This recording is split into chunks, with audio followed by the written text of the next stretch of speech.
Okay everyone, तो हम लोग पिछले क्लास में क्या पढ़ रहे थे? हम लोग पिछले क्लास में पढ़ रहे थे angle between two vector, right? तो angle between two vector, then how can we find out the angle between two vector? दो वेक्टर के बीच में एंगल निकालने के लिए क्या करना चाहिए? आप लोग बोल सकते हो, कोई प्रॉब्लम नहीं है। तो दो वेक्टर के बीच में एंगल निकालने के लिए both vector should be diverge और converge from the common point. तो डाइवर्ज और converge from the common point का मतलब ये हुआ कि मान लेते हैं कि मैंने दो वेक्टर आपको दिखाया ए एंड बी, तो दोनों वेक्टर इस पॉइंट पे इंटरसेक्ट कर रहा है। तो जिस पॉइंट पे इंटरसेक्ट करेगा उस पॉइंट के रेस्पेक्ट में आप देखिए, क्या उस पॉइंट से दोनों वेक्टर डाइवर्ज कर रहा है या उस पॉइंट से क्या दोनों वेक्टर कॉन्वर्ज कर रहा है? तो आप माइन्यूटली ऑब्जर्व करेंगे तो इस पॉइंट से ए वेक्टर तो डाइवर्ज कर रहा है, बट ए वेक्टर जा रहा है, ए वेक्टर आ रहा है फ्रॉम दिस पॉइंट, जहाँ पे पॉइंट ऑफ इंटरसेक्शन है।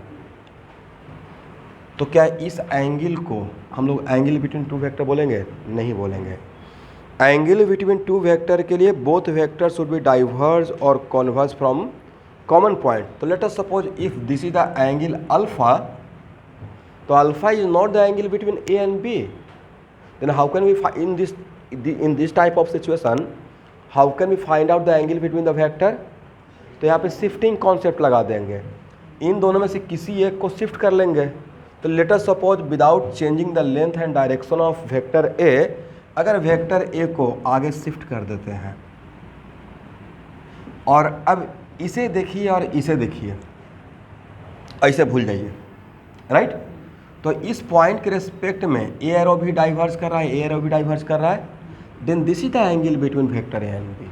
ओके, तो ए अगर अल्फा है तो ए कितना हो जाएगा? 180 माइनस। तो angle between A and B को एंगल लिखना स्टार्ट कर दीजिए।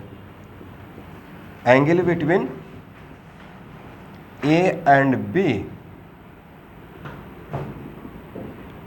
अल्फा बोलना गलत हो जाएगा। करेक्ट आंसर क्या रहेगा स्टूडेंट? 180 minus alpha. एग्री? तो सर अगर सिचुएशन अगर इस टाइप का हो, सेकंड एग्जांपल लेते हैं, ए एंड बी, और अगर ये बीटा है तो इन दोनों लाइन के बीच में एंगल ए भी हो सकता है, एंगल ए भी हो सकता है। कौन सा एंगल को पकड़ना है? बी ए एंगल या ए भी तो एंगल हो सकता है, पढ़ के आइएगा। तो smaller angle should be taken, bigger angle या स्मॉलर एंगल? तो इसको नहीं लेंगे, इसको लेंगे, राइट? लिखते जाइए।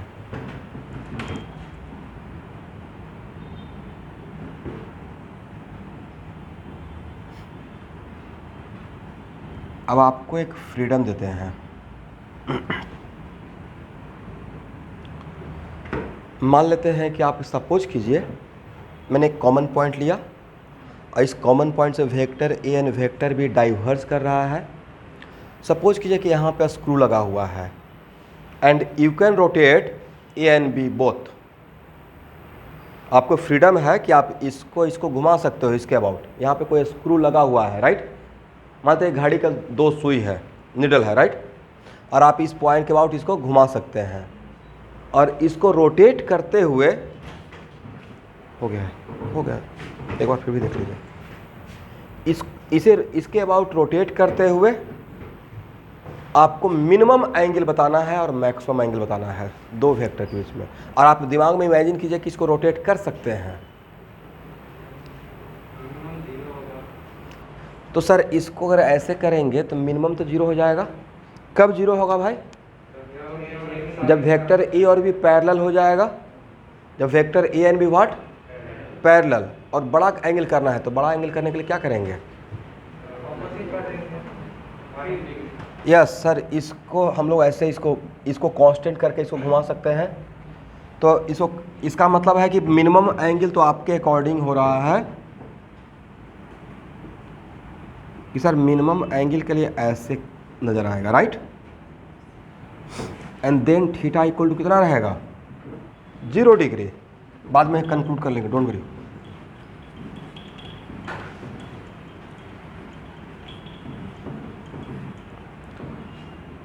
और उसके बाद सर एंगल बड़ा करने का कोशिश कर रहे हैं, तो हम लोग इस तरीके से डायग्राम बनाते हुए जा रहे थे। थोड़ा बड़ा किए तो 90 हो गया, थोड़ा और बड़ा किए तो ऑब्ट्यूज एंगल मिल गया, थोड़ा और बड़ा करते हैं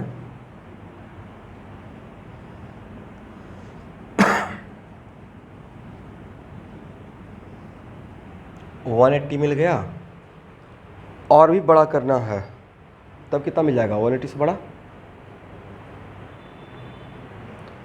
मतलब ए को कांस्टेंट करते हुए बी को मैं घुमा रहा हूँ, राइट। और इस तरीके से अगर ऐसे करते हैं,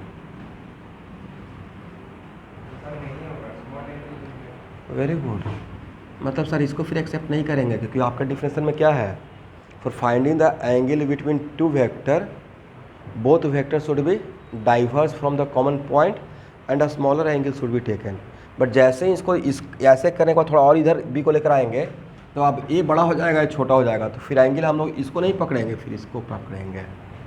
then what the conclusion, what we have to conclude from here, कि आज के बाद पूरे फिजिक्स में दो वेक्टर के बीच में मिनिमम एंगल क्या 0 और मैक्सिमम 180 रहेगा। इस सारे डायग्राम को देखकर हम लोग का कंक्लूजन, ऐसा नहीं कि आज की क्लास में बोल रहा हूँ और आफ्टर 1 मंथ कुछ और बोलना स्टार्ट कर दूंगा, ऐसा नहीं होगा। एक कंक्लूजन है मेरे तरफ से, लिखी तो एक लाइन डायग्राम बनाकर, ये डायग्राम बना लीजिए। From here we conclude that, diagram बनाइए भाई, क्या प्रॉब्लम है। जो मैं लिखते रहूँगा साथ साथ में लिखते रहिएगा। क्लास करने का हैबिट लगता है आप लोग को भी छूट गया है ऑफलाइन का। ऑफलाइन का क्लास कैसे होता है, टीचर पढ़ाते रहते हैं, बोलते रहते हैं, टीचर स्टूडेंट भी लिखते रहते हैं, right. Angle between, minimum angle between two vector is, minimum angle between two vector is 0 degree,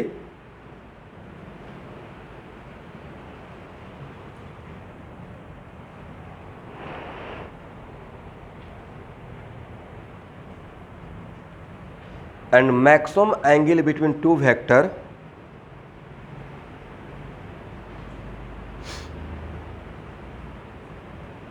is 180 degree।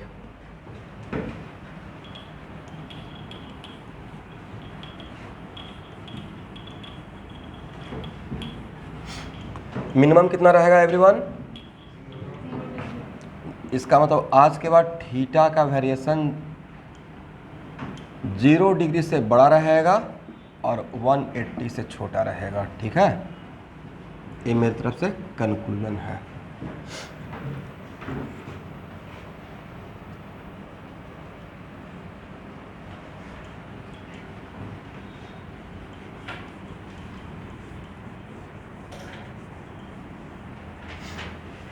अब यहाँ देखिएगा,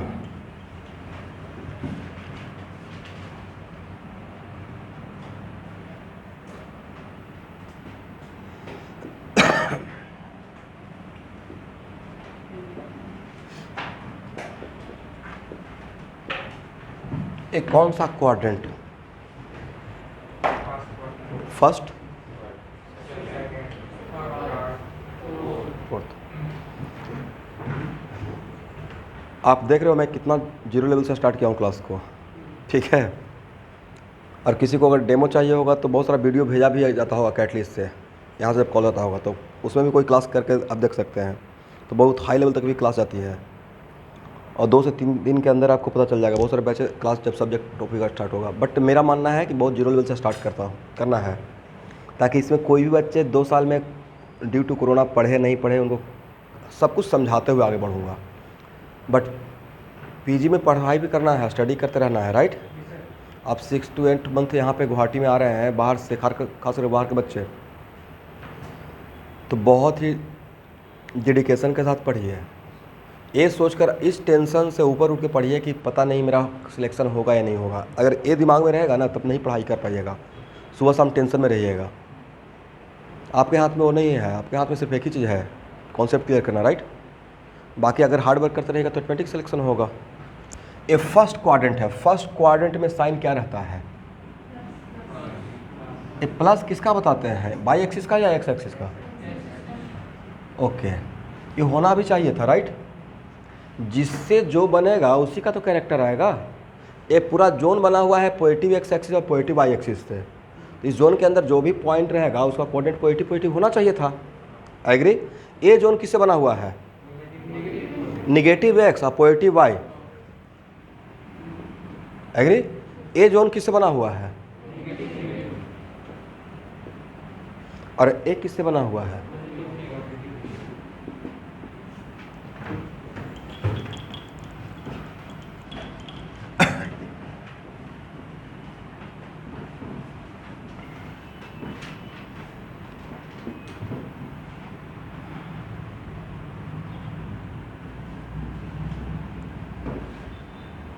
ए कौन सा जोन? North east. ए नॉर्थ वेस्ट, साउथ ईस्ट। तो एक्चुअल में फिजिक्स में कुछ प्रॉब्लम ऐसा भी रहेगा जिसमें डायरेक्शन बताने का तरीका या तो रहेगा क्वेश्चन का लैंग्वेज में along x axis, along y axis, या कुछ कुछ क्वेश्चन में रहेगा कि particle moving along north, moving along south, right? तो moving along north, moving along east, ये तो हम लोग समझ जाएंगे।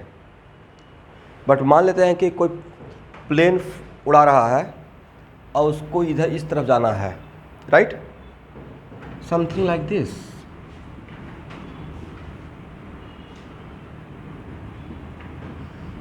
और किसी वेक्टर का कंप्लीट इंफॉर्मेशन, वेक्टर का डिफिनेशन क्या था? मैग्नीट्यूड होना चाहिए साथ में डायरेक्शन। मान लेते हैं कि इस v1 का मैग्नीट्यूड है 10 मीटर पर सेकेंड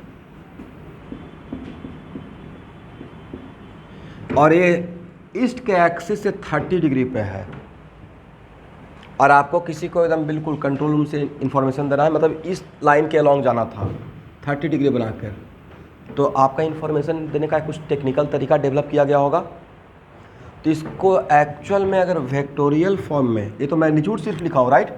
मैग्नीट्यूड लिखते हैं तो उस टाइम पे उसका डायरेक्शन माइनस हो जाता है, और मैग्नीट्यूड नेवर भी नेगेटिव, इज इट राइट? तो v1 इक्वल टू होगा 10 metre per second and 30 degree. किसके तरफ जा रहे हैं स्टूडेंट? ये 30 डिग्री कौन सा लाइन से मेजर किए हैं?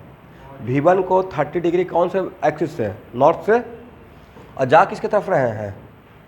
सॉरी, ईस्ट से। और जा किसकी तरफ रहे हैं? तो इसको ऐसे पढ़ते हैं 30 डिग्री नॉर्थ ऑफ ईस्ट। पढ़ने का तरीका क्या रहेगा? 30 डिग्री, इसका मतलब है जिसके तरफ जाएंगे उसको पहले लिखना है और जहाँ से जाएंगे उसको बाद में लिखना है। याद रहेगा? जिसके तरफ जाना है उसको पहले लिखना है और जहाँ से जाना है उसको बाद में लिखना है। लिख लीजिएगा,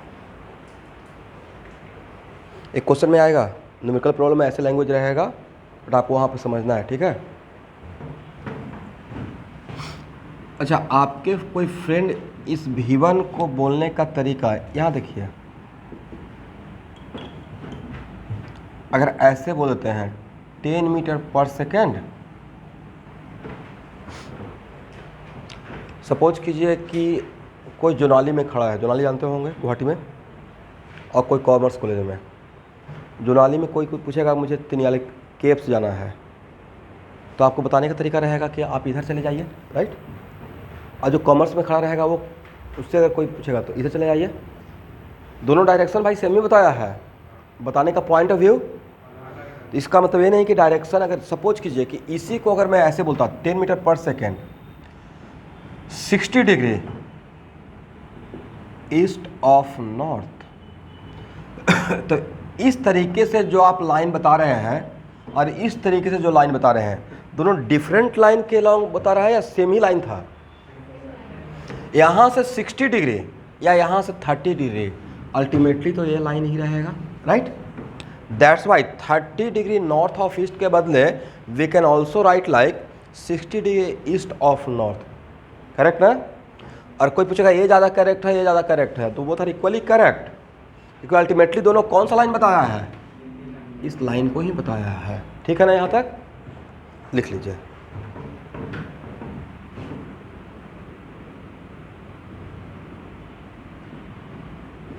अगर V2 का मैग्नीट्यूड मान लेते हैं 6 मीटर पर सेकेंड है, मैग्नीट्यूड सिर्फ, बट इसको बिल्कुल वेक्टोरियल फॉर्म में किसी को इन्फॉर्मेशन देना है, तो भाई किसी को इन्फॉर्मेशन देना है अबाउट वेलोसिटी, तो सिर्फ मैग्नीट्यूड बता के तो नहीं छोड़ देंगे। तो V2 के लिए और इस टर्म में, नॉर्थ साउथ ईस्ट वेस्ट के टर्म में, तो V2 के लिए आप क्या लिखिएगा बता सकते हैं? 6 मीटर पर सेकेंड, ये तो मैग्नीट्यूड बता दिए, और वेरी गुड, टुवार्ड्स नॉर्थ। अगर हम लोग सेम मतलब बिल्कुल ईस्ट नॉर्थ साउथ वेस्ट इसी लाइन पे या इसके पैरेलल चलते रहेंगे तो एंगल बताने का रिक्वायरमेंट सिर्फ टुवार्ड्स बोलने से काम चल जाएगा, ठीक है ना, टुवार्ड्स नॉर्थ। एग्री? बट मेरा क्वेश्चन ये है कि ईस्ट वेस्ट नॉर्थ साउथ, और अगर आप ऐसे जा रहे हैं भी इस लाइन पे और ए लाइन नॉर्थ के पैरेलल है, तब डायरेक्शन क्या बताते हैं? तब भी भाई टुवार्ड्स नॉर्थ ही बोलते हैं। इसका मतलब टुवार्ड्स नॉर्थ बोलने का मतलब ये हुआ कि या तो नॉर्थ वाला लाइन पे रहें, नहीं तो उसके पैरेलल रहें। नॉर्थ वाला लाइन नहीं तो उसके पैरेलल, तभी हम लोग क्या बोलेंगे? टुवार्ड्स नॉर्थ बोलेंगे। एग्री ना? और देखिए V2 का मैग्नीट्यूड कम है तो इसके लिए मैंने लेंथ ऑफ एरो छोटा रखा हूँ। V1 का मैग्नीट्यूड ज़्यादा था तो लेंथ ऑफ एरो मैंने, बिकॉज किसी भी वेक्टर का एरो का लेंथ क्या रिप्रेजेंट करता है? मैग्नीट्यूड। ये सिर्फ बोलना नहीं है, उसको समझना भी है, फील भी करना है, और उस हम लोग को प्रैक्टिस भी उसको रखना है। अब सपोज कीजिए कि मैंने यहाँ पे ऐसे लिख दिया,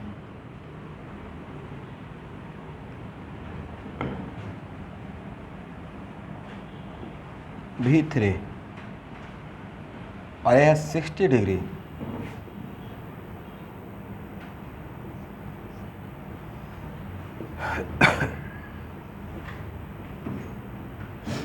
तो V3 को कैसे लिखिएगा? ये तो सिर्फ मैंने आधा बात लिखा यहाँ पे, राइट?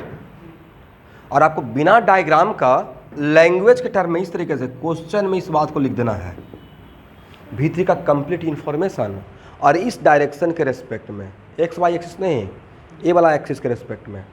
तब क्या लिखेंगे? 12 मीटर पर सेकेंड, ये तो मैंने मैग्नीट्यूड। What about direction? तो ये 60 डिग्री मेजर करने के लिए आप कौन सा लाइन से इसको लिए हैं? वेस्ट से। और किसके तरफ जा रहे हैं? तो जिसके तरफ जाते हैं उसको पहले लिखते हैं, राइट? 60 डिग्री साउथ ऑफ, बोलिए, ठीक तो है, south of.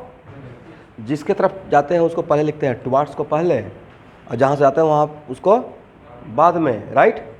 But you can also write like 12 metre per second 30 degree west of south. अगर यहाँ से मेजर कीजिएगा तो 30 डिग्री नजर आता है ये लाइन, राइट?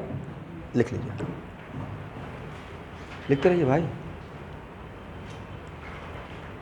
ये आपका फिजिक्स का कंप्लीट नोट्स बनने जा रहा है। देखिए, एक तो आपको मेडिकल वाले बच्चे, एक तो आपको मैं जो पढ़ाते रहूँगा वो मिलेगा ही, साथ में एक होता है ना सारा स्टडी मटेरियल थ्योरी का, वो साथ में मिलते रहेगा। बट स्टडी मटेरियल के लिए यू हैव टू पे समथिंग, जो प्रिंट आउट करने का जो कॉस्ट आएगा। असाइनमेंट भी 2 तरीके का रहेगा। Home assignment you have to purchase the from catalyst, बहुत छोटा छोटा रहता है, 10 रुपये का, 5 रुपये का, समथिंग लाइक दैट, ओके। और class assignment is my responsibility, ठीक है, वो मैं डिस्ट्रीब्यूट करते रहता हूँ। बट किसी भी टॉपिक का स्टडी मटेरियल जैसे ही कोई टॉपिक का स्टार्ट होगा और तो उसके बीच में या उसी टाइम उससे पहले आपको डिस्ट्रीब्यूट करवा दिया जाएगा। उस स्टडी मटेरियल में क्या रहेगा? थ्योरी भी रहेगा, इलस्ट्रेशन भी रहेगा। दैट्स वाई कि आप एक बार घर से भी देख कर आइए, बाद में तो मैं पढ़ाऊँगा ही, बट मेरा जो नोट्स रहेगा वो फाइनल रहेगा, ठीक है?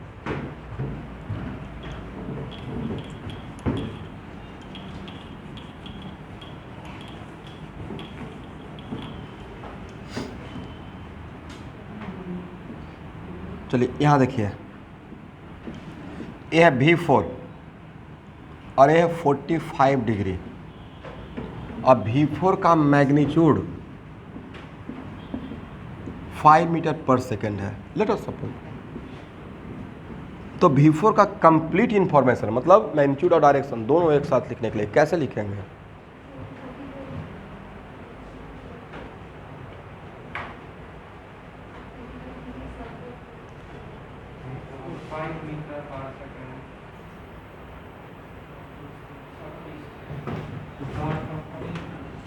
Five metre per second. आगे 45 डिग्री साउथ ऑफ ईस्ट, या कोई आपके फ्रेंड बोल दिया 45 डिग्री ईस्ट ऑफ साउथ, अलग रहेगा। तो इस केस में तो सर एंगल सेम ही हो जाएगा। 45 90 था, राइट। इस लाइन और इस लाइन के बीच में एंगल कितना, 90 डिग्री का। तो एक कन्वेंशन है जहाँ पे इक्वल एंगल रहता है, then no need to indicate the angle. इसलिए प्रॉब्लम में आज के बाद अगर सिर्फ ऐसे लिखा रहता 5 metre per second south of east और एंगल इंडिकेट नहीं किया रहेगा, मतलब डिफ़ॉल्ट में मानना है 45 डिग्री एंगल है, डिफ़ॉल्ट में क्या मानना है 40।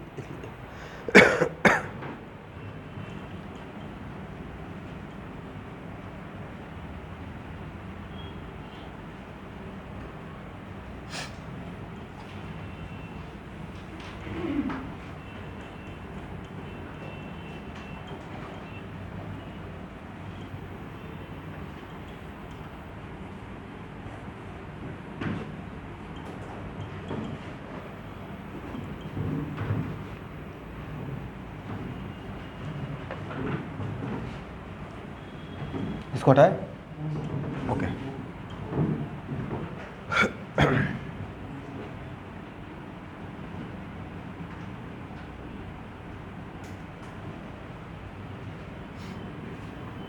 याद रखिएगा,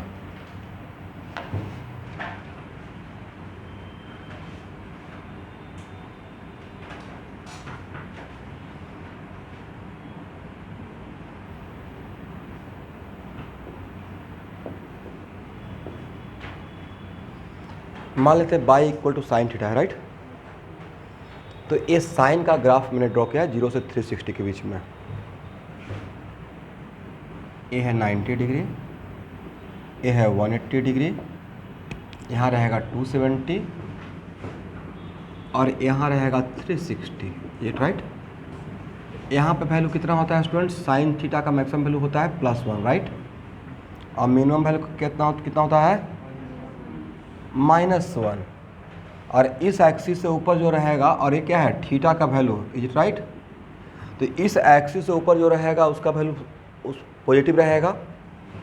इसका मतलब है कि यहाँ देखिए साइन थीटा का वैल्यू कहाँ से कहाँ के बीच में पॉजिटिव मिलेगा,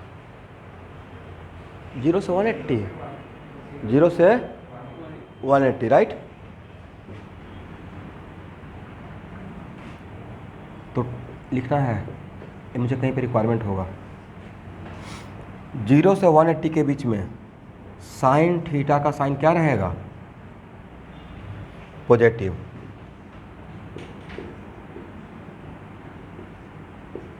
और 180 से 360 के बीच में साइन थीटा का साइन क्या रहेगा, नेगेटिव, ठीक है ना।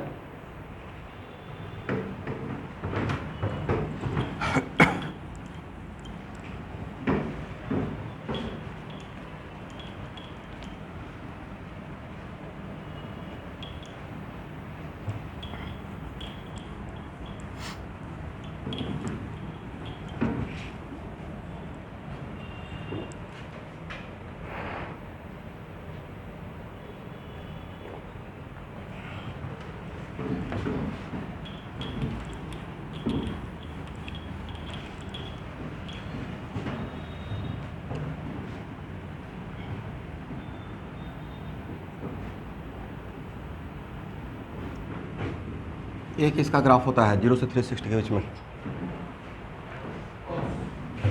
ये सब जानना पड़ेगा, बहुत बेसिक बात है, ठीक है। तो Y equal to cos theta 0, 90 degree, 180 degree, यहाँ पे कितना रहेगा 270 और यहाँ पे कितना रहेगा 360 प्लस प्लस और यहाँ पे माइनस माइनस, राइट। तो 0 से 360 के बीच में कहाँ पे कॉस का साइन पॉजिटिव है, कहाँ पे कॉस का साइन नेगेटिव, ये तो आपके सामने है। 0 से 90 के बीच में कॉस का साइन क्या रहेगा पॉजिटिव। व्हाट अबाउट 90 से 180 नेगेटिव, 180 से 270 नेगेटिव और उसके बाद 270 से 360, 270 से 360 क्या रहेगा पॉजिटिव रहेगा। लिख लीजिएगा, हो जाएगा ना, ये तो बेसिक बात है, लिख लीजिए।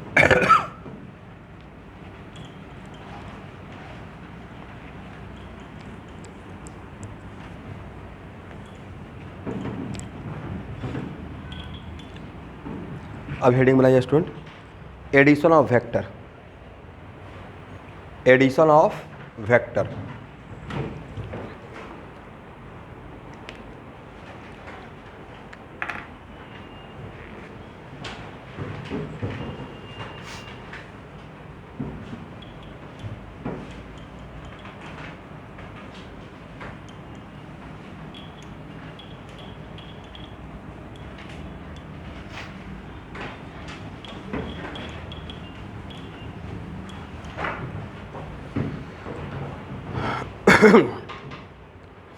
तो देखिए स्टूडेंट, वेक्टर क्वांटिटी को हम लोग स्केलर क्वांटिटी के जैसा नहीं ऐड कर सकते हैं। तो सबसे पहले कि किसी भी दो वेक्टर को ऐड करना है, दो नहीं मोर देन 2 भी हो सकता है, तो वेक्टर को ऐड करने के लिए पहला क्राइटेरिया क्या होना चाहिए। जैसे आप लोग भी जो पढ़ 11th 12th करके आए हैं तो जानते होंगे triangle of vector addition, right, parallelogram law of vector addition, उसके बाद polygon law of vector addition, उसके बाद most important addition of vector by Cartesian system, X component and Y component. तो ये सब चीज़ें हम लोग को देखना है। But what is the main criteria for addition of vector? Subtraction नहीं बोला हूँ, माइंड इट, जितना भी है वो वेक्टर का एडिशन का रूल दिया गया है, सब्ट्रैक्शन का रूल। बट हम लोग एडिशन के हेल्प से ही सब्ट्रैक्शन का भी फॉर्मूला निकाल लेंगे, ठीक है। तो किसी भी दो वेक्टर को ऐड करने के लिए सबसे पहले, फॉर एग्जांपल इसका बहुत अच्छा बढ़िया एग्जांपल है, कोई आपसे पूछेगा 4 mango plus 3 apple equal to what? कितना स्मार्ट आंसर है? 7 फ्रूट्स। और डे टू डे लाइफ में हम लोग बोल भी सकते हैं क्योंकि फ्रूट सलाद खाते हैं, लेकिन फिजिक्स में आज के बाद एक बात नहीं कर सकते हैं। वजह, फिजिक्स में अगर कोई बोलेगा स्टूडेंट एक काम कीजिए, वेलोसिटी प्लस एक्सेलरेशन दोनों को ऐड कीजिए, क्या आप ऐड कर पाएंगे? नहीं ऐड कर सकते हैं। मल्टीप्लाई मतलब डॉट और क्रॉस कर सकते हैं बट ऐड नहीं कर सकते हैं, राइट। ये मैं आज का क्लास में नहीं बोल रहा हूँ, पूरा फिजिक्स का मैं बात बता रहा हूँ। इसका तो सबसे पहला पॉइंट हो गया कि 2 vector can be added only when both are of the same type. मतलब वेलोसिटी वेक्टर को वेलोसिटी वेक्टर के साथ ही ऐड करेंगे, एक्सेलरेशन वेक्टर को एक्सेलरेशन वेक्टर के साथ ही ऐड करेंगे, फोर्स वेक्टर को फोर्स वेक्टर के साथ ही ऐड करेंगे। Is it right? Velocity vector को एक्सेलरेशन वेक्टर के साथ आज के बाद ऐड हम लोग भूल कर भी नहीं करेंगे। तो लिखिए पहला point, 2 vectors are can be added only when both are of the same type. 2 vectors can be added only when both are of the same type.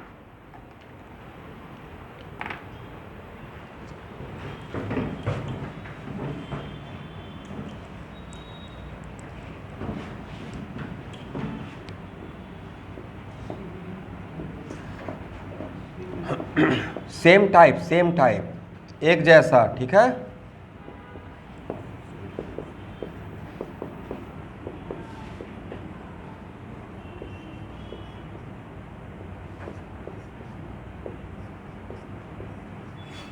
इन 4 में से कौन सही है और कौन सा सही है, कौन सा गलत है?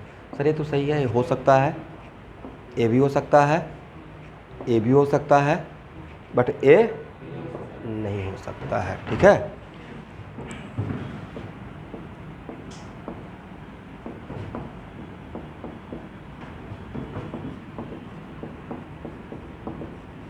Law of vector addition,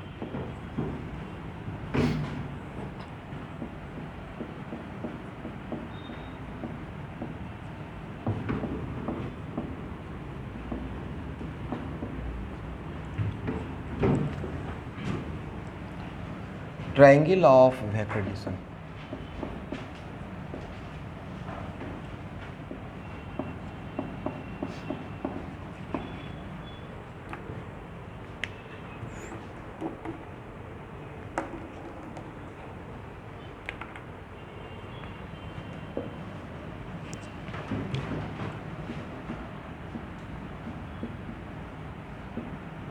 polygon law of vector addition.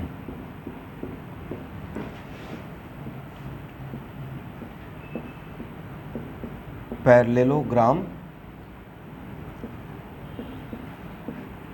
Law of vector addition and most important addition of vector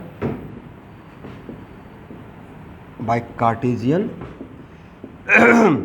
online student आवाज़ सुन पा रहे हैं मेरा? सिस्टम थोड़ा सा आज आवाज़ का इंटेंसिटी या एम्पलीट्यूड कम रहेगा।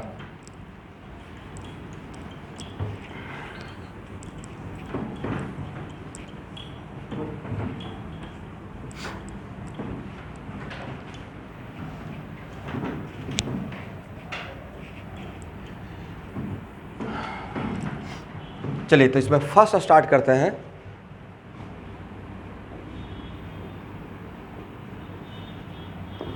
Triangle of vector addition.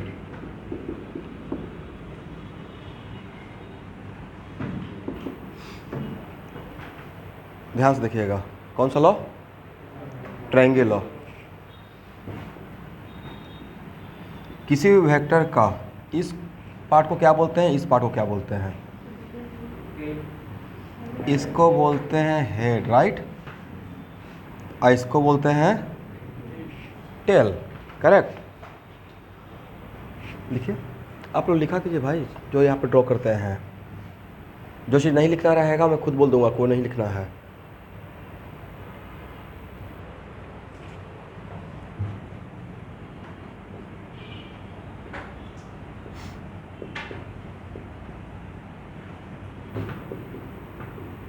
अब एक टर्म यहाँ देखिए, जैसे बहुत सा चीज़ होता है ना कि हम लोग थ्योरी पढ़ते रहते हैं, लिखा रहता है, बट उस लाइन से आगे बढ़ जाते हैं। जैसे कहीं पे लिखा रहेगा vectors are taken in order. अब यहाँ पे मेन की पॉइंट ऑर्डर को ही भूल गए कि what the meaning of vectors are taken in order. तो मान लेते हैं कि मेरे पास 2 वेक्टर या 3 वेक्टर है और आपको टास्क दिया गया है कि you have to arrange all the vector in order. तो सबसे पहले आपको जानना पड़ेगा कि वेक्टर को ऑर्डर में दिखाने का मतलब क्या है। 2 वेक्टर अगर है तो 2 वेक्टर को दिखाने का एक तरीका तो पता है कि दोनों वेक्टर को तो कॉमन पॉइंट से डाइवर्ज या कॉन्वर्ज करके दिखाएं, वन ऑफ द तरीका है। But what the meaning of vectors are taken in order? For example, तो vectors are taken in order का मतलब ये होता है head, tail, again head, tail and so on. इस तरीके से अगर वेक्टर को अरेंज करते हैं, मतलब किसी एक वेक्टर के हेड पे दूसरे वेक्टर का टेल, फिर दूसरे वेक्टर के हेड पे तीसरे वेक्टर का टेल, अगर ऐसे हम लोग वेक्टर को अरेंज करते हैं तो उस अरेंजमेंट को बोलते हैं vectors are taken in order. Agree? For example यहाँ देखिए, vector A, vector B and vector C, 3 vector को मैं इस तरीके से अरेंज किया हूँ। देखिए तो वेक्टर ए के हेड पे वेक्टर बी का टेल है और वेक्टर बी के हेड पे क्या वेक्टर सी का टेल है। एग्री? इसका मतलब यहाँ पे वेक्टर ए बी सी कैसे अरेंज किया गया है, ऑर्डर में। इसको बोलते हैं वेक्टर को ऑर्डर में दिखाना। इसका मतलब vector A B C are taken in what, order. Agree ना? Head tail head tail head tail, इस कॉम्बिनेशन को, इस अरेंजमेंट को बोलते हैं वेक्टर्स आर टेकन इन। दिखा दीजिएगा एग्जाम्पल में। किसी को डाउट रहेगा पूछ सकते हैं, ऑफलाइन के बच्चे, ठीक है? ये मत सोचिएगा कि आपका आवाज़ रिकॉर्ड हो जाएगा, कोई बात नहीं है।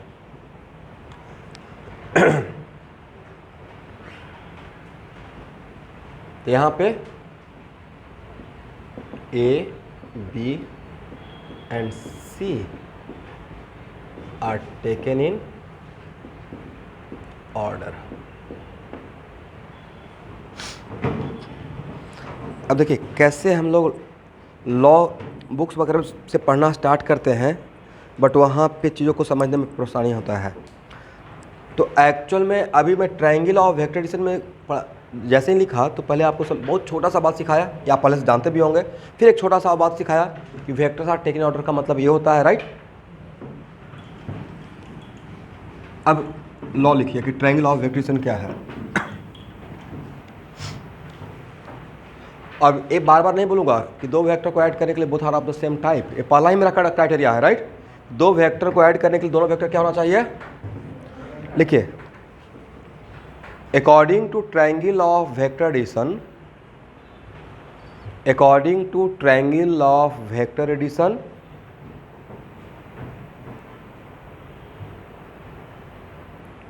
if two vector A and B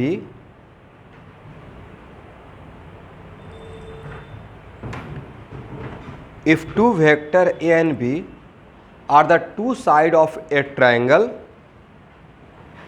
if two vector A and B are the two sides of a triangle and which are taken in order, and which are taken in order,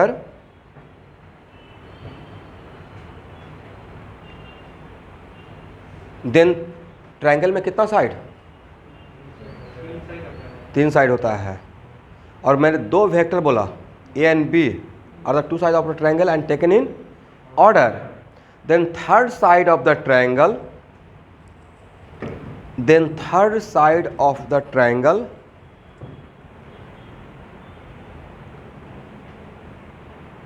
taken in reverse order। जो order में आप लिए थे ए and B को, उसका उल्टा order अब चलना है। Taken in reverse order are the resultant of vector A and B, are the resultant of vector A and B. Agree? मैंने बोला कि अगर आपके पास दो वेक्टर है ए एंड बी, और अगर वो दो वेक्टर को ट्रायंगल का दो साइड बनाया जाए एक ऑर्डर में लेते हुए, राइट? अब यहाँ पे एक टर्म आ गया कि सर बहुत छोटा बात है, resultant of A and B और addition of A and B का मतलब क्या होता है। तो बिगिनर के लिए resultant of A and B और addition of A and B दोनों का मतलब सेम ही होता है। रिजल्टेंट का मतलब ही क्या, एडिशन करना, और एडिशन का मतलब तो जानते ही हैं, एडिशन करना, राइट? तो आसपास ये कन्फ्यूजन तो नहीं रहेगा कि मैं बोल रहा हूँ कि मेरे पास 5 वेक्टर है A1 A2 A3 A4 A5, और बोला find the resultant of all these vector, मतलब सबको जोड़ने के लिए बोल रहा हूँ, राइट? तो रिजल्टेंट का मतलब एडिशन। एग्री? सब्ट्रैक्शन या addition? Addition.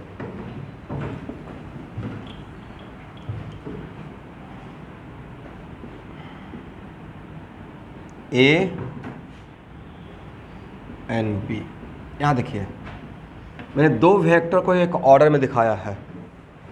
Agree? Vector A और वेक्टर बी एक ऑर्डर में है। इसका मतलब इसमें मार्केबल पॉइंट ये है कि ट्रायंगल लॉ से आपको रिजल्टेंट तभी मिलेगा, उसका क्राइटेरिया है जब वेक्टर को ऑर्डर में मेंटेन कीजिएगा, राइट? और डिफरेंशियल का पार्ट था, लॉ क्या रहता है, कंक्लूजन ना। तो यहाँ पे वेक्टर ए एंड बी को एक ऑर्डर में लिया, तो अब इसको क्या मानिए, ट्रायंगल का दो साइड। तो थर्ड साइड क्या रिप्रेजेंट करेगा, ट्रायंगल का थर्ड साइड का जो लेंथ रहेगा लेंथ नेवर भी नेगेटिव। जो लेंथ रहेगा वो magnitude of resultant of A and B को रिप्रेजेंट करेगा। बट क्या सिर्फ मैग्नीट्यूड बोलने से रिजल्टेंट निकल गया?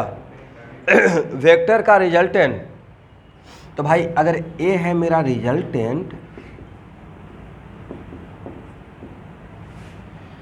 जिससे जिसको बनाया जाएगा उसमें वो करेक्टर रहेगा। ये रिजल्टेंट क्या है? ए और बी दोनों वेक्टर क्वांटिटी है, तो उसका रिजल्टेंट भी एक वेक्टर क्वांटिटी ही रहेगा, राइट। ये तो ऐसे भी डायमेंशनली करेक्ट होना चाहिए भाई। वेलोसिटी को वेलोसिटी के साथ ऐड कीजिएगा।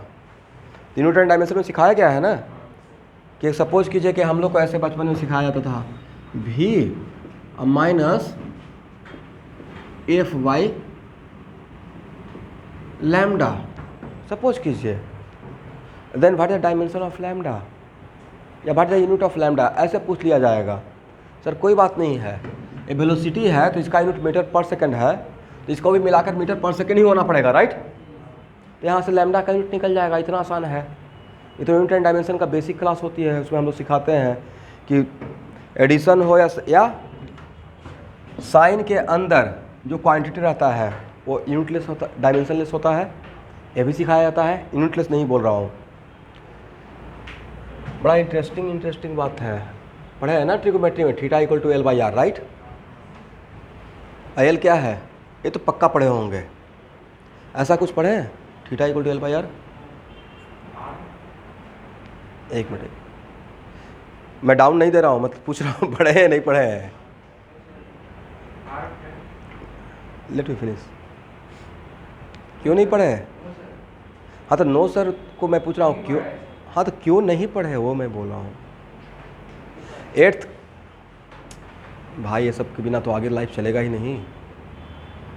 जैसे आपने 8th क्लास किया, 9th क्लास किया, 10th किया है, कहीं ना कहीं पक्का इससे मुलाकात हुआ ही होगा। 11th किया, 12th किया। साइंस लेते ही माइंडसेट को चेंज कर लेना चाहिए, नहीं मतलब साइंस ऐसे नहीं कि हाँ चलते फिरते ले रहे हैं। साइंस वाले बच्चे को थोड़ा सा अलग लेवल में चला जाना पड़ता है, सबका अपना तरीका है। 10th के बाद देखते हैं डिसाइड होता है, 3 स्ट्रीम निकलता है इंडिया में, जो हम लोग मिडिल क्लास फैमिली हैं या बिलो मिडिल क्लास, मैं भी उसी में काउंट करता हूँ, मिडिल क्लास से भी नीचे। और इस बात के लिए लोग अभी भी बोलते रहते हैं कि आप अभी भी मतलब अपना गांव को ही रेफरेंस लेते रहते हैं, अब वहाँ से निकलिए। हम कहीं नहीं, वहाँ से निकल जाएंगे तो फिर मैं खुद का खुद रहूँगा ही नहीं, मैं खुद को अंदर में समझाते रहता हूँ। अब जहाँ से हैं, अब इंडिया से हैं और सोचते रहेंगे अमेरिका का बात, पॉसिबल है?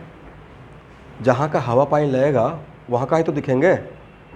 तो ग्राउंडेड रहना है, तो ग्राउंड, लेकिन ये नहीं कि ग्राउंडेड रहने का मतलब है कि ऑलवेज आप जाके गाँव में ही बैठ जाएंगे। तो वहाँ से इसलिए मेहनत किए थे कि आगे बढ़ें और आगे रहें। तो theta equal to L by R trigonometry में आता है, राइट। ये तो पक्का पढ़ाया जाता है, समथिंग लाइक दिस। ये अगर किसी सर्कल का आर्क है और ये अगर रेडियस है, तो ये आर्क सेंटर पे जितना एंगल बनाएगा उसका रिलेशन था theta equal to L by R, नहीं एग्री?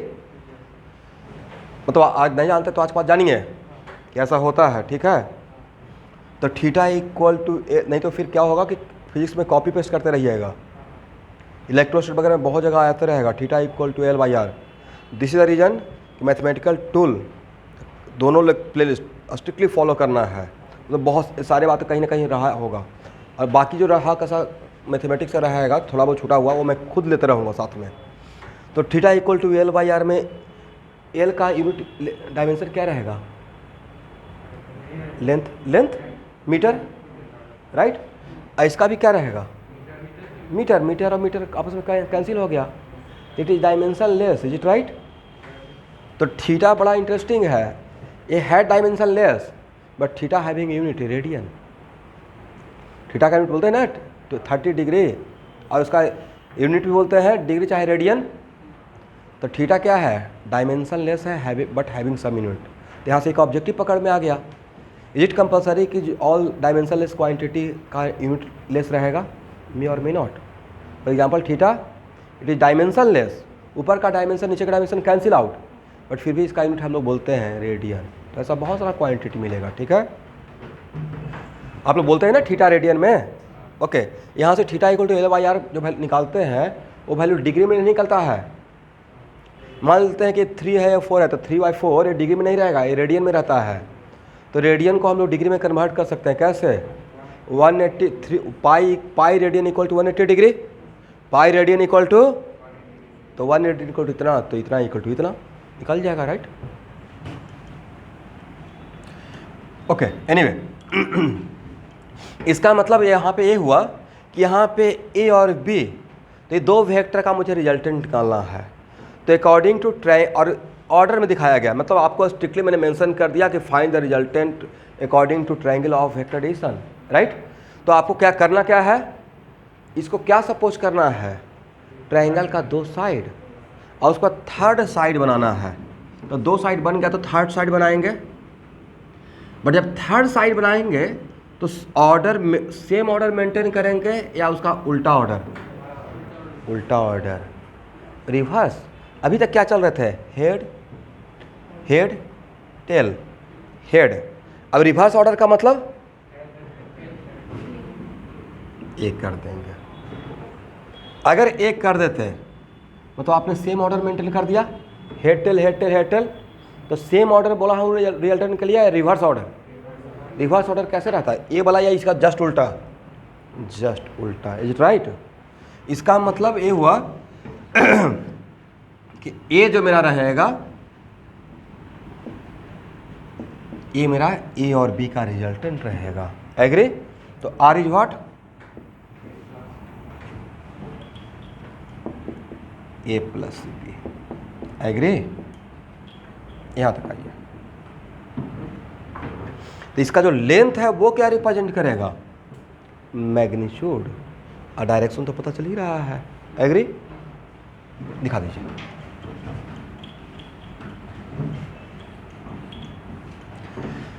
अब यहाँ पे बताइए तो एक लिमिटेशन, अगर हम लोग का सारा काम, नेक्स्ट क्वेश्चन कि सर ये तो सिर्फ डायग्राम में रिजल्टेंट दिख रहा है, बट वैल्यू कैसे निकालेंगे?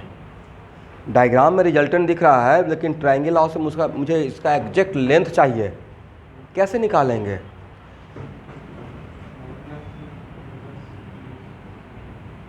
तो मान लेते हैं, सपोज कीजिए कि यह है 4, यह है 5 और इसका वैल्यू नहीं पता है, और यह है 60 डिग्री, यह है 45 डिग्री, ये कुछ और रहेगा, समथिंग लाइक दिस, मुझे नहीं पता है। तो आप एक चीज़ तो पढ़े होंगे, मतलब आपको ट्रायंगल लॉ के अलावा बाकी कोई लॉ लगाने के लिए बोला ही नहीं गया और ना ही मैंने पढ़ाया। और ये है ए बी एंड सी, और ए के सामने के साइड को ए बोलेंगे, बी के सामने के साइड को बी बोलेंगे और सी के सामने के साइड को सी बोलेंगे, राइट? और इस एंगल को कुछ बोल दीजिए, अल्फा बीटा गामा। तो हम लोग ये जानते हैं A Y sine alpha equal to B Y sine beta equal to C Y. एक ट्रिग्नोमेट्री में एक साइन रूल होता है, कौन सा रूल? Sine rule. तो भाई अगर मुझे अल्फ़ा और बीटा पता रहेगा इस रिलेशन से, क्या अगर सपोज कीजिए यहाँ कैसे, यहाँ देखना है, कैसे पता चल जाएगा? वेक्टर ए और बी किसका रिजल्टेंट निकालना है? ए और बी का। इसका मतलब ए और बी गिवन वेक्टर रहेगा, और गिवन वेक्टर का मतलब उसके बारे में हम लोग कंप्लीट इन्फॉर्मेशन रहेगा, इसका लेंथ भी पता रहेगा और डायरेक्शन भी पता रहेगा। इसका मतलब इसके बीच का ए एंगल भी पता रहेगा स्टूडेंट, तो ए भी तो पता रहेगा, ए भी हम लोग को पता रहेगा, ये पता रहेगा तो एंगल निकल जाएगा। तो क्या इस रिलेशन से हम लोग वैल्यू निकाल सकते हैं? निकाल लेंगे। मतलब पैरेललोग्राम को आपको अभी टच नहीं किया हूँ मैंने, बाकी कोई लॉ नहीं पढ़ाया। मतलब सर अगर सिर्फ लाइफ में मेरा ट्रायंगल लॉ ही रहता और फिर लेंथ निकालना रहता तो हम लोग ट्रिग्नोमेट्री का इस फार्मूला के हेल्प से काम कर सकते थे। जी राइट, ठीक है, यहाँ तक हो गया ना? हालांकि इसका रिक्वायरमेंट नहीं होगा, बट जस्ट मैंने बोल दिया। अच्छा नेक्स्ट, यहाँ देखिए, अगर ट्रायंगल लॉ ही सफिशिएंट हो जाता तो बाकी लॉ नहीं पढ़ते, ज़रूरत नहीं आता, बट बाकी लॉ तो आया है। तो what are limitation of triangle of vector addition? Yes, triangle law के डिफिनेशन में था कि if two vectors are the two side of a triangle and which are taken in order, इसका मतलब triangle law of vector addition से at a time maximum 2 ही vector add कर सकते हैं। माइंड कीजिएगा मैंने क्या बोला, ट्रायंगल, मैंने ये नहीं बोला कि ट्रायंगल लॉ से आप 3 वेक्टर को नहीं ऐड कर सकते हैं, बट एक साथ कितना वेक्टर, मैं लिखवा दूंगा, एक साथ कितना वेक्टर को ऐड कर सकते हैं? 2 ही वेक्टर को ऐड कर सकते हैं।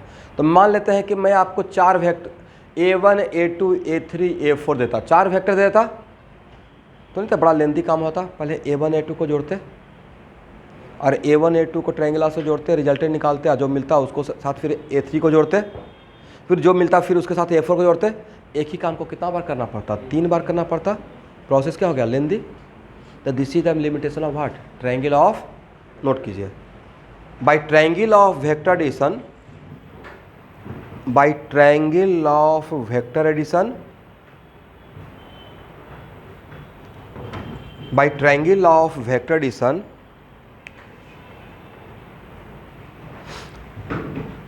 maximum 2 vector can be added at a time. Maximum 2 vector can be added at a time. अब इसको, इस पॉइंट को इंटरप्रेट नहीं करना है कि हाँ सर ने बोला कि बस 2 ही वेक्टर, 2 से ज़्यादा ऐड कर सकते हैं। एक साथ कितना ऐड कर सकते हैं ये मैंने बोला है। एट ए टाइम कितना ऐड कर सकते हैं? 2 ऐड कर सकते हैं।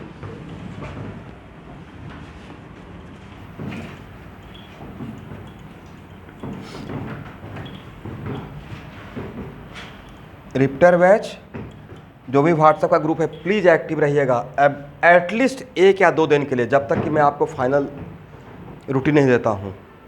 जैसे आज दोपहर के बाद भी सेकंड हाफ के बाद क्लास रहेगा, प्लीज़ एक्टिव थोड़ा 1 से 2 दिन कोऑपरेट कीजिए। मैं रूटीन बना रहा हूँ, बट उसमें थोड़ा सा मुझे परम्यूटेशन कम्बिनेशन करना पड़ रहा है, तो इसमें टाइम लगेगा, क्योंकि रूटीन बार बार चेंज होगा नहीं। थोड़ा फ्लेक्सिबल रहेगा, कभी चेंज हो सकता है इवनिंग वाला, बट अभी जब तक नहीं बनाया है प्लीज़ थोड़ा सा व्हाट्सएप में जो भी ID भेजेंगे उस पर फटाक से रिस्पॉन्स करके, रिस्पॉन्स मतलब मुझे रिप्लाई मत कीजिएगा, क्लास ज्वाइन कर लीजिएगा, ठीक है? 1 से 2 दिन के लिए। जैसे आज बॉटनी का आपका पहला क्लास रहेगा, ऐसे मैम ने ग्रुप में लिख भी दिया है, बॉटनी के लिए लिखे हैं ना, जो बायो के होंगे। आप लोग ग्रुप में नहीं हो क्या? तो मॉर्फोलॉजी का PDF भी भेजे होंगे, और PDF थोड़ा पढ़ कर देखें। वो मैम का ओरिजिनल PDF है, और वो PDF बहुत डेप्थ में है, पढ़ कर समझ में आ जाएगा जब लिखिएगा तो। मतलब उस PDF को अगर कवर कर लेते हैं और मैम जो पढ़ाएंगे तो मतलब एम्स के लेवल तक पढ़ाई हो जाएगा। NCERT से बहुत ऊपर है, नीट के लिए सिर्फ NCERT चाहिए। मतलब PDF और पहला क्लास, फर्स्ट या सेकंड क्लास करने के बाद डेप्थ समझ में आ जाएगा फैकल्टी का कि कितने डेप्थ में और कितना डिसिप्लिन सिस्टम है। इसलिए लेकिन जैसे मैम बोलते हैं, क्योंकि बायो मुझे बहुत स्ट्रॉन्ग रखना है, इसलिए मैं केमिस्ट्री फिजिक्स बिकॉज मैं पढ़ाता हूँ तो मुझे कॉन्फिडेंस रहता है कि मैं अपना काम कर लूँगा, बट बायो के लिए भी मैं उतना ही कंसर्न हूँ। इससे जो भी एक्टिविटी होता रहता है वो हम लोग प्रॉपर प्लानिंग करके बोलते रहते हैं, इसलिए प्लीज़ डिसिप्लिन रहिएगा। मैथ के लिए घबराई नहीं, मैथ में कल मैं इंट्रोडक्शन नहीं दे पाया था मैथ का, बट मैथ के सर आकर आपको प्रॉपर इंट्रोड्यूस होंगे और प्रॉपर मैथ का क्लास। मुझे आपको भी पता है मैथ के लिए कि 2 साल का सिलेबस पढ़ना है, और टाइम कितना है आपके पास, तो और भी कम टाइम है। हाँ तो 6 मंथ है, इसमें मेरा कोई फॉल्ट नहीं है, राइट? ये ना आपका फॉल्ट है, एक कोरोना का फॉल्ट है। सारा सिस्टम जो कोलैप्स हो गया, और इस जगह का मैं बहुत ज़्यादा शुक्रगुजार हूँ, अपने जगह जहाँ पे मैं काम कर रहा हूँ। ये मेरा कर्म भूमि है पिछले 10 साल से। मातृभूमि बिहार है, बिहार के रहने वाला हूँ, बट 2006 से यहाँ पे हूँ। 2006 से 2010 IIT गुवाहाटी में रहा, वहाँ पढ़ा, BTech किया, one of the prestigious institute of India. तो सबका ड्रीम होता है IIT करना, राइट? जैसे आपका भी ड्रीम है, बट उसके लिए बहुत हार्ड वर्क कीजिए। मतलब 9th क्लास से लग जाना चाहिए। और एक्चुअल में बहुत सारे बच्चों के पास टैलेंट होता है, गांव के पास के बच्चे को भी, या जो भी सेट जहाँ पे होता है, lack of information and guidance and mentor. मतलब 90% बच्चे का तो पता ही नहीं होता है टारगेट कहाँ है, बेचारे डार्क में रहते हैं। तो कोई बात नहीं, अगर एक थोड़ा सा एक रे ऑफ लाइट दिखा ना कहीं पे रोशनी कि हाँ अब यहाँ से निकलना है, तो वहाँ से लग जाइए। और ये भी मत सोचिएगा कि हाँ IIT is the end of life. कहीं पे भी एक अच्छा जगह मिलता है फिर वहाँ से आगे बढ़िए। लाइफ में अच्छी जगह पहुँचने का रास्ता ऑलवेज ओपन रहता है, ठीक ना। एट बस नहीं हुआ IIT तो भाई किसी कॉलेज से, AEC से, NIT सिलचर से, कहीं से भी बीटेक करके गेट के थ्रू फिर तो जा सकते हैं IIT में। या मेरा पढ़ाया हुआ स्टूडेंट कभी मिलवाऊँगा मैं, AEC में केमिकल लिया, आज IOCL में जॉब कर रहा, 15-16 लाख का पैकेज पे। बात तो एक ही हो गया मिलकर। इसलिए आपके अंदर वो विल पावर होना चाहिए बढ़ने का। कहाँ पे है, कितना, किस जगह पे है मैटर नहीं करता है, कहाँ पे रह के कितना आप सोचते हैं मैटर करता है। पर सब कुछ के लिए जो लोग, वो बच्चा अगर 18 लाख पर ईयर आप कमा रहा है तो वो आप उसका पैकेज देख रहे हैं, वो नहीं देख रहे हैं कि 6 साल 2 साल 3 साल झेला यहाँ पे पढ़ा और 4 साल कॉलेज में रगड़ के पढ़ा, हार्डवर्क किया, तब जाकर वो डिजर्व करता है। तो भाई जो 7 ईयर 6 ईयर कंप्लीट लगा हुआ है, दिन रात एक किए हुए है, कोई पार्टी नहीं कर रहा है, कोई हैंग आउट नहीं कर रहा है, तो आप तो थोड़ा लाइफ अच्छा जिएगा। आप दोनों साथ एक साथ सोचिएगा। अभी 11th-12th में मस्ती भी थोड़ा करते रहिएगा, थोड़ा चलो पार्टी भी कर लेते हैं, शाम में तिनियाली घूम लेते हैं, राइट, और थोड़ा सा गप्पे मार लेते हैं। मैं आपको किसी को पॉइंट आउट नहीं कर रहा हूँ। देखिए अब आप लोग का यहाँ पे ही घर है तो आप मिलिएगा ही, अब इसके लिए माइंड मत कीजिए। बट मैं अपना एक पॉइंट ऑफ व्यू रखा एज ए टीचर। क्लास में एज ए टीचर ही बात करेंगे ना, बाहर मिलिएगा तो हाई हेलो भी नहीं होगा, क्योंकि बाहर में आपका पर्सनल लाइफ है, मेरा भी पर्सनल लाइफ है। बट एज ए टीचर मुझे यहाँ पे क्या बोलना चाहिए, जो फैक्ट है, टाइम का यूज़ करना है। देखिए मुझे 10 मिनट्स लेट हो रहा था, 10 मिनट्स में मेरा प्रेशर हाई हो गया, क्योंकि मुझे लगता है कि सब कुछ ऑन टाइम होना चाहिए। क्लास में अगर 8:30 है तो 8:30 में I have to enter in the class, because मैं लेट होने के लिए बच्चों को अगर डांट सकता हूँ तो बच्चे मुझे डांटेंगे नहीं, बट कहीं ना कहीं सोचेंगे ना कि बोलते कुछ और हैं करते कुछ और हैं, मन में बैक ऑफ द माइंड चलेगा। उस चीज़ को मेंटेन करना है सबको, आपको भी है मुझे भी।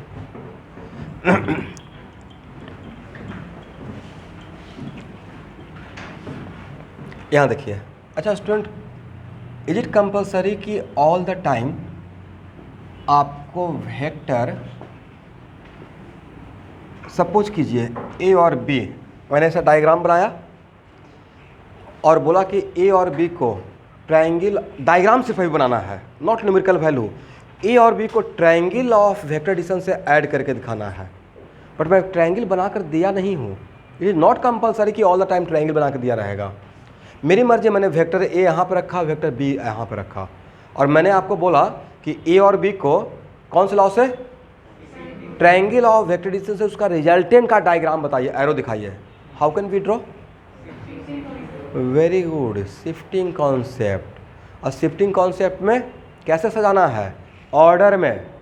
तो ऑर्डर में सजाने का, अब यहाँ पे फिर से मेरा एक डाउट, A को शिफ्ट करें या B को शिफ्ट करें? नहीं, कन्फ्यूजन हो गया ना। तो एक काम करते हैं, पहले B को शिफ्ट करते हैं, अब B के किस टेल को A के हेड पे रखते हैं, राइट। बट शिफ्ट करने के लिए पैरेलली लाना है, इज इट राइट?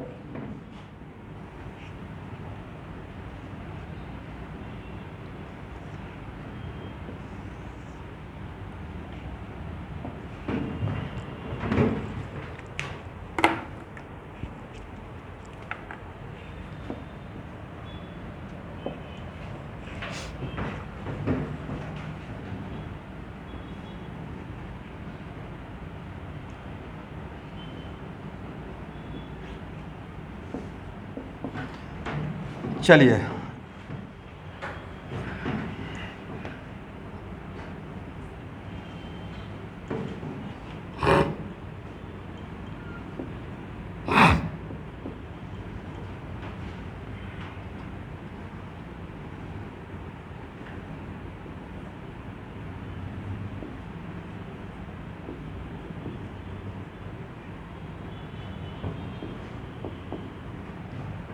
एक पैरेलल मैंने शिफ्ट कर दिया, बट उस टाइम पे लेंथ ऑफ एरो को चेंज मत कीजिएगा, लेंथ और सेम तो ए आपका रिजल्टेंट रहेगा, एग्री।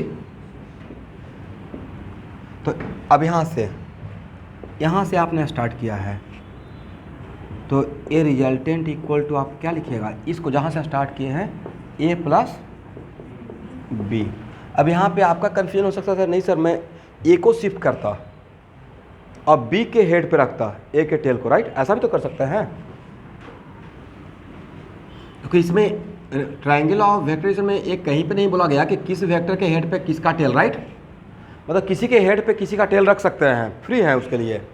तो मैंने क्या किया मैंने यहाँ पे किया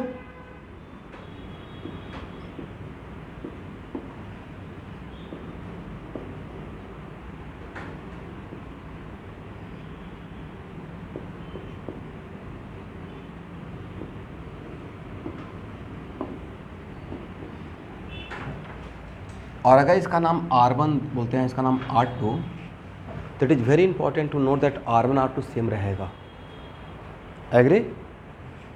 तो यहाँ पे R2 के लिए क्या लिखिएगा, B प्लस ए। अब यहाँ से काउंट करेंगे, स्टार्टिंग यहाँ से किया ना, B प्लस ए, और according to triangle of vector addition, किसी भी दो वेक्टर को एक ऑर्डर में लेते हैं तो उसमें से किसी भी वेक्टर को पहले और किसी भी वेक्टर को बाद में ले सकते हैं। तो क्या लिख सकते हैं, R1 इक्वल टू R2, इसका मतलब A plus B equal to what, B plus A. और जो आप A plus B equal to B plus A आपने बोल दिया, तो डैम श्योर अगर सही से स्केल से ड्रॉ कीजिएगा, जैसे मैंने किया यहाँ पर, तो थोड़ा सा उतना हो नहीं पाया है, तो A और इसका लेंथ बिल्कुल सेम रहेगा और ये दोनों पैरेलल ही रहेगा। क्या रहेगा, पैरेलल रहेगा। और अगर इन दोनों को ऐसे मिला दीजिएगा, पैरेललोग्राम बन जाएगा।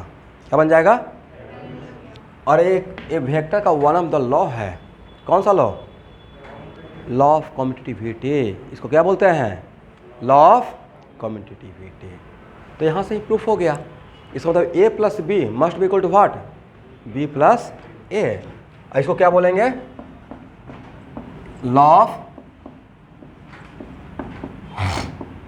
Commutativity.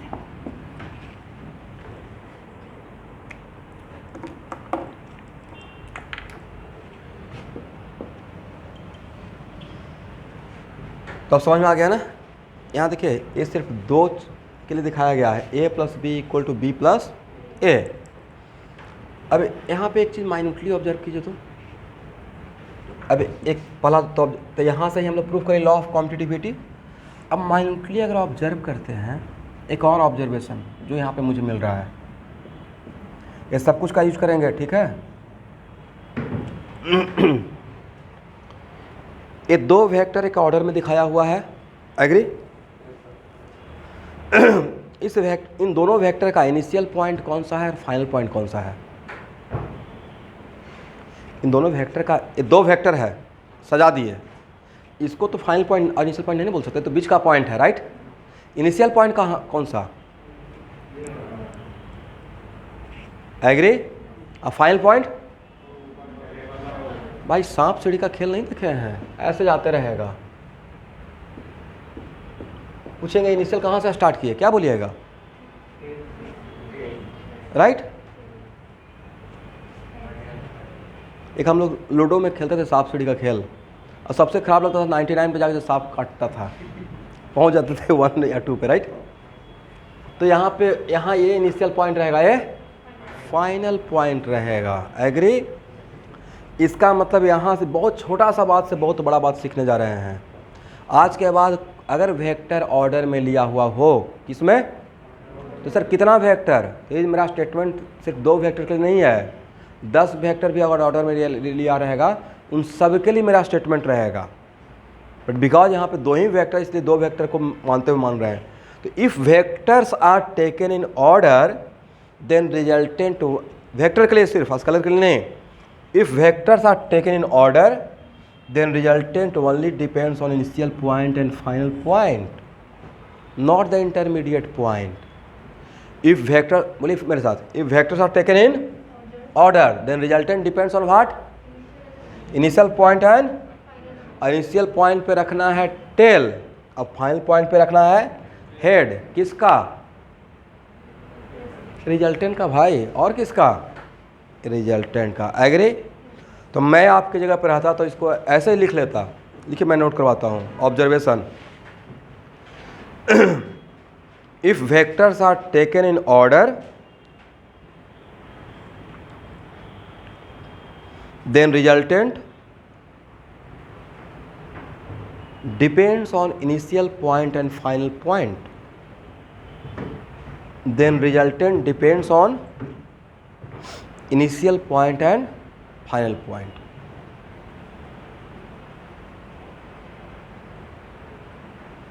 And tail of resultant at initial point and tail of resultant at initial point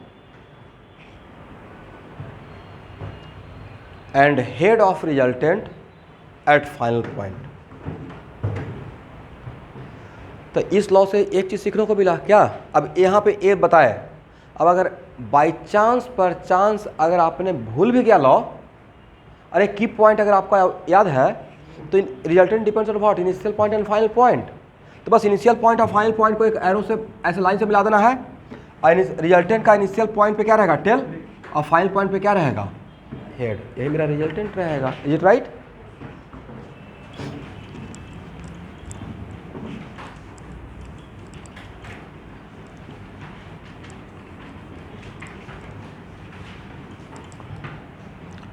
अब देखिए,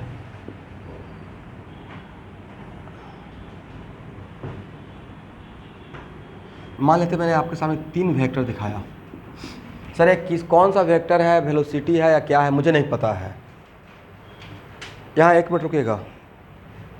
लेकिन अगर मैं ए बी सी का अगर रिजल्टेंट पूछ रहा हूँ तो रिजल्टेंट का मतलब एडिशन पूछ रहा हूँ। रिजल्टेंट ऑफ वेक्टर बोलना और वेक्टर का एडिशन बोलना अलग बात है, सेम बात। तो एडिशन तो तभी बोलेंगे ना जब A B C are of the same type.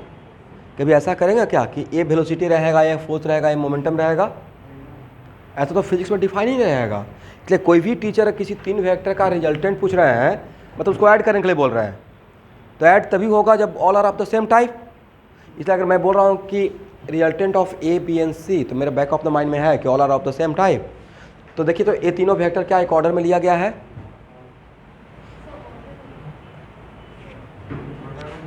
लिया हुआ है ऑर्डर में, राइट? इसके हेड पे इसका टेल, इसके हेड पे इसका टेल, राइट? तो इन तीनों का रिजल्टेंट क्या होगा? तो इनिशियल पॉइंट ए है और फाइनल पॉइंट ए है। बस यहाँ से क्या करना है? मिला देना है, ठीक है? यही मेरा क्या रहेगा? किसका रिजल्टेंट? ए का, बी का और सी का। ए का, बी का एंड सी का। इसी को आगे चलकर नाम दूंगा पॉलीगॉन लॉ ऑफ वेक्टराइजेशन। ओके, लिख लीजिए यहाँ पे एग्जाम्पल लिखिए, तो लिखिए।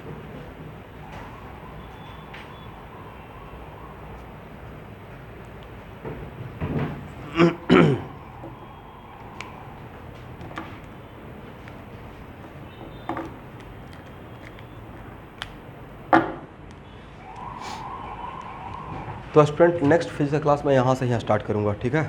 आज के लिए इतना ही। थोड़ा ब्रेक लीजिए, 10:30 में मोल कॉन्सेप्ट क्लास होगा।